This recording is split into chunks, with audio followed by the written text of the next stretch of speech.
Welcome back to 100 Worthwhile DOS Games, where I replace a game on the Worthwhile DOS Games list with another from the same genre that's also really good. Today's game is Halloween Harry, also known as Alien Carnage, and it's a surprisingly polarizing one. Some players fondly remember it as one of the better Apogee platformers released back in the day, and everyone played the shareware version of either name it fell under. Aliens have invaded and are turning everyone into zombies, and it's up to our hero Harry to stop them with his jetpack and arsenal of weaponry. To do this, he must navigate increasingly confusing levels and save people, while making sure that the ever-respawning zombie enemies don't kill him. It's pretty easy to see why it has its fans, being the first VGA Apogee platformer, and sporting a soundtrack in mod format.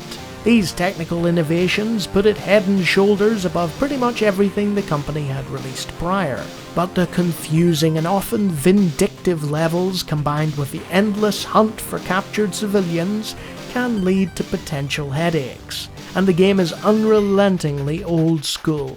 I personally enjoyed myself when I played it, but even back then I could understand how frustration could begin to set in, and since platforming is such a large genre, I was quite surprised to see its inclusion in the Worthwhile DOS Games list. Now, we could replace it with any number of great platformers, with the likes of Zargon or Fexter or any number of Apogee's other titles like the recent remasters of Crystal Caves or Secret Agent, but ultimately when you want a planet saved from an alien invasion from space, there's only one man you can call. That's right, Duke is back. After achieving worldwide fame by saving Earth from Dr. Proton and his tech bots in the first game, this time some dastardly aliens have captured him.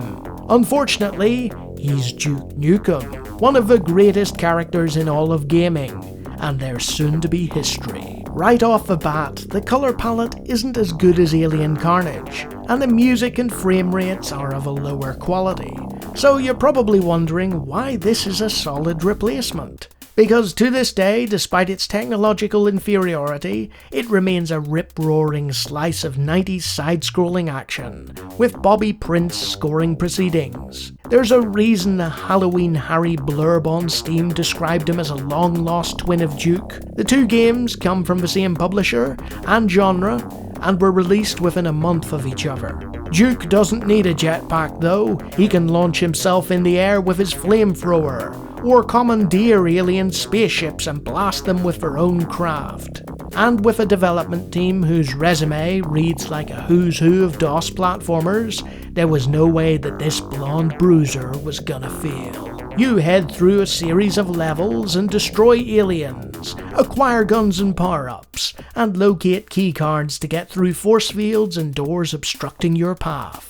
Every so often you'll fight your way through a boss, or have to pick up some radar dishes to proceed. There are platforms, elevators, teleporters, and all kinds of nefarious alien foes for Duke to negotiate, and blast his way through over the course of 4 episodes. And though he begins armed with a simple laser blaster at the beginning, he soon equips himself with many fine implements of destruction, to wreak havoc upon the baddies who dared pry him away from his beloved celebrity status and legions of adoring babe fans. And now, thanks to the Rigel engine, you can play this classic platformer with uncapped frame rates, smooth scrolling, and widescreen support.